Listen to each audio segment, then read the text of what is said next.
know, in the old days, for a car to be famous, they had to be in a hit movie or a big TV show. But these days, more people play video games. So if you want your car to be famous, you got to be in something like Gran Turismo 6, even if your car is 40 years old. This is my 1966 Oldsmobile Toronado. It's been heavily modified. We've converted it to rear-wheel drive, and it's got over 1,000 horsepower. That makes it a bit more exciting to drive than the ones that came off the production line. Still got a kick every time I drive this car. What we've done is built a modern chassis and set this 1960s body on it. The engine is a 427 with twin turbochargers on it, and it puts out 1,076 horsepower on the dyno. It's like a giant sports car on steroids is what it is. And to get the most out of it, all you got to do is kind of put your foot down. This car, although it has a lot of horsepower, you can't beat physics. It's a 4,000-pound car, easy. Because you have what appear to be stock-looking tires, they're radials on this, they're not racing tires, so consequently there's a tendency for the tires to break loose all the time. So you want to be careful. Go into the corner, brake just going into the corner, midway through the corner, nail it, you'll feel the tail slide out, and just hang on. You always want to have this thing pointed in a straight line. And she goes pretty good. Well, the Gran Turismo guys are real car nuts, and they came to my garage, and they don't have cars like this in Japan. They don't have cars this big in Japan. And they were amazed at the size of it. And when I explained them what we had done to it, they said, oh, we got to put that in the game. Now, I know this is a virtual Toronado because I didn't drive my real Toronado in Tokyo. That's how I know. See, if I did this in Tokyo, I would be in a lot of trouble. Well, it's boom. It's hard to get a hold on the handling. I mean, it's they've got the physics of it down pretty good because the Toronado is a big, heavy car. And when you go into a corner a little too quickly, the weight shifts and you can feel it. It certainly accelerates like the real car. I mean, you hear the tires screeching. I mean, it's pretty authentic. And the steering wheel fights you just the right amount. Well, the graphics are unbelievable. That's my dashboard. That's got the rolling speedometer like the real Toronado has. It's the attention to detail is pretty amazing. Well, the more you drive it, the better you get at it, obviously.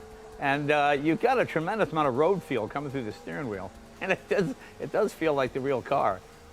It's fun to be able to use all the power the Toronado has. Because let's face it, on the street, there's not a lot of place you can use 1,000 horsepower. Well, I was honored to have the founder of Gran Turismo drive my car. テールを出さないで運転するのが結構大変です。そうですね。J. レノさんのね、車の趣味と僕の趣味は意外と合ってるんじゃないかという気もしていて、もしかしたらグランツイスモを通じて J. レノさんもそれを感じてるかもしれないです。I don't think he did much better than I did. This is actually my favorite view right here rather than behind the wheel. It gives me just a better sense of what the car is actually doing, how big and heavy it is. You can see once it starts wagging its tail, it's hard to get it straightened out again. So you got to be very smooth and precise, which at this point in the game, I am not. Well, here's how big video gaming has gotten. You know, it's one thing to have my cars in Gran Turismo 6, which I think is pretty cool. When a company like Mercedes-Benz designs a car specifically, a virtual car for Gran Turismo, that's when you know it's pretty big. This is an actual living, breathing car. You've probably seen it at a couple of the auto shows already that was designed specifically for the Gran Turismo 6 game. And you can see the Mercedes-Benz influences in it.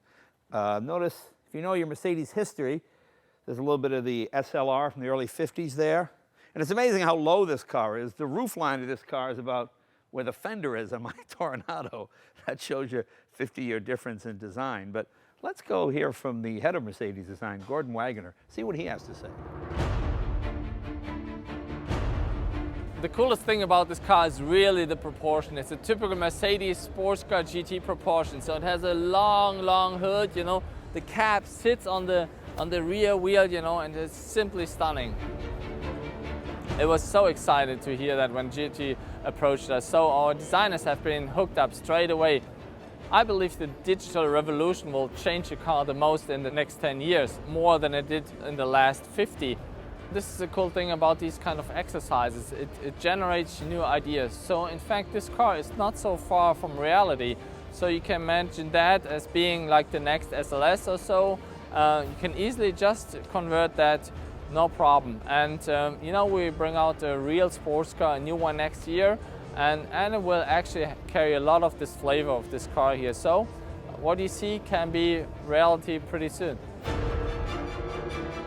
So how about that? The next time you see a concept car for the first time, it could be in a video game, moving and driving. And the cool thing about this car is you don't need a license to drive it. All you need is one of these.